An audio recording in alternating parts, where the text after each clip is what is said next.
the sports world today, it's hard not to find an article about NFL concussions. As a matter of fact, the NPR and the New York Times cover this issue weekly. Most recently in concussions, former MVP Cam Newton has been put on concussion watch. Because of head injuries during the game, many NFL players suffer from memory loss, body movement, and depression as a result.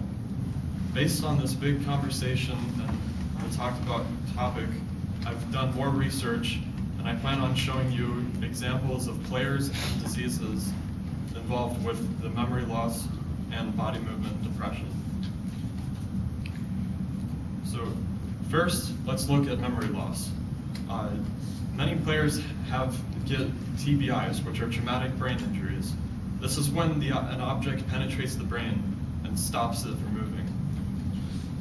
In an interview done by the Washington Post, Brett Favre came out saying that because of his many sacks, he keeps forgetting to finish sentences or find specific words to say due to the many hits.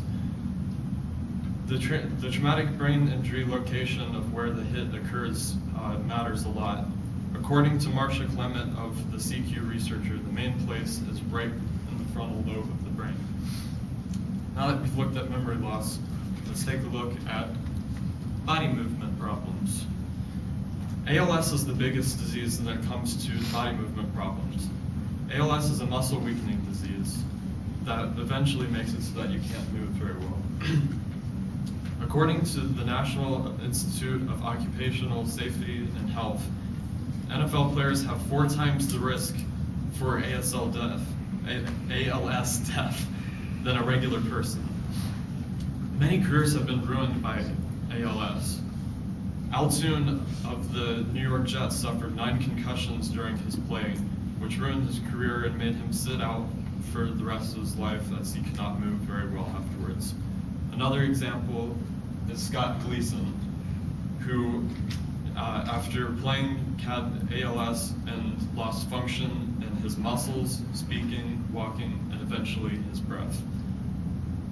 Doug Trout of the National Institute of Occupational Health and Safety says that the average age for someone to get ALS is 40 to 70 years old, and Scott Gleason here got it at 34.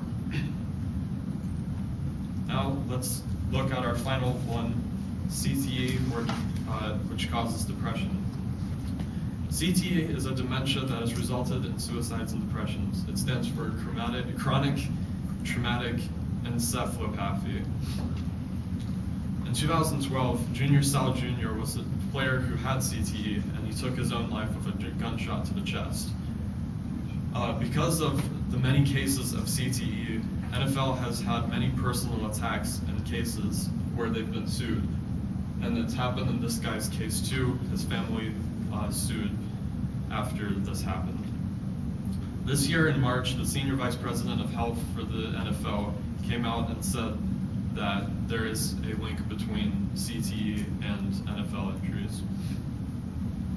So in conclusion, as you can see, the results of head injuries are memory loss, body movement, and depression. It is important that we are informed on these injuries so we can understand and prevent future dangers for football players in the future. That's all.